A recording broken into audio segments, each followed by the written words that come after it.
Nancy Pelosi abruptly walks out of news conference over impeachment questions.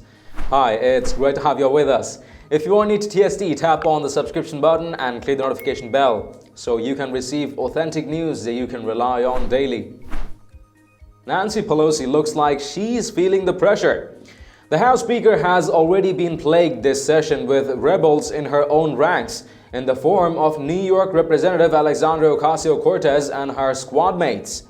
Now, judging by the abrupt end of a Pelosi news conference reported by the Washington Examiner on Thursday, it looks like the constant questions about impeaching President Donald Trump have the California Democrat approaching the breaking point. Pelosi's irritation over the impeachment issue was clear, from her arrogantly imperious tone to her near-frantic hand movements. "I traveled the entire country," she told reporters. "Come with me sometime and you'll hear what the American people are saying. They understand that impeachment is a very divisive measure. But if we have to go there, we have to go there. But we can't go there unless we have the facts." I do agree.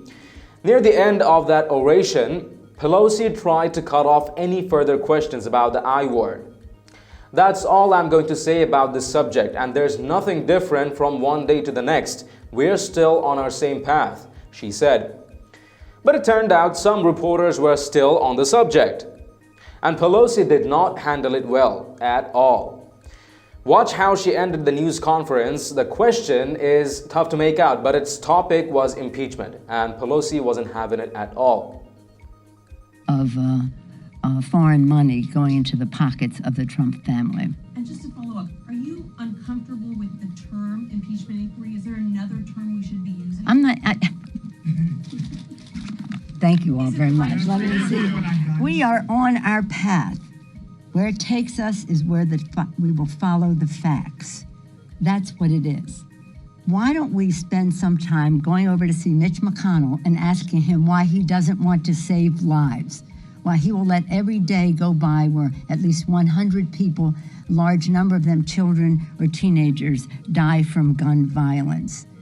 Why is it that you're hung up on a word over here when lives are at stake over there? Thank you all very much, and good morning.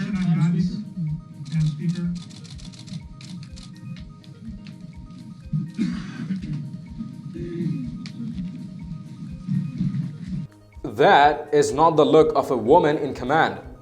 Sure, she attempted to change the subject to gun control, a topic Democrats think they have some traction on. She challenged reporters to bother Senate Majority Leader Mitch McConnell with questions about why he's not rolling over for Democrat proposals to infringe on Americans' constitutional rights instead of bothering her with impeachment questions. "Why is it that you are hung up with a word over here when lives are at stake over there?" she asked.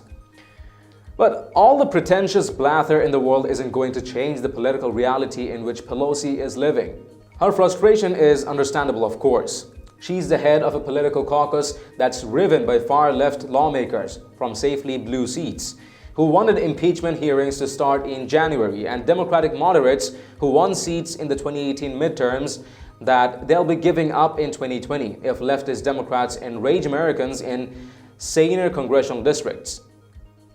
In the latest bit of Democratic straddling, the House Judiciary Committee on Thursday voted to discuss setting the ground rules for future impeachment inquiries, Fox News reported.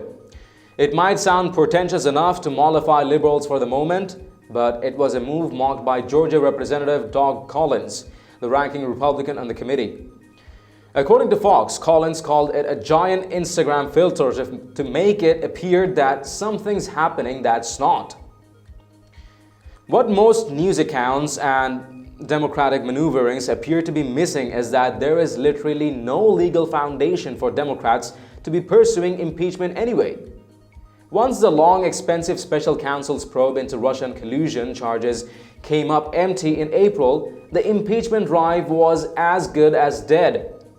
By the time former special counsel Robert Mueller's appearance before Congress in July was finishing up as a disaster for Democrats, impeachment should have given up the ghost.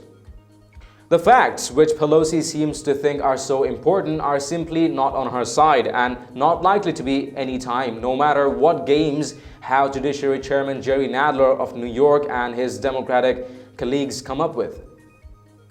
Then there's a small matter of the Republican-controlled Senate, where Democrats don't have a prayer of winning a conviction of our President Trump, even if they actually got to the point of impeachment in the House.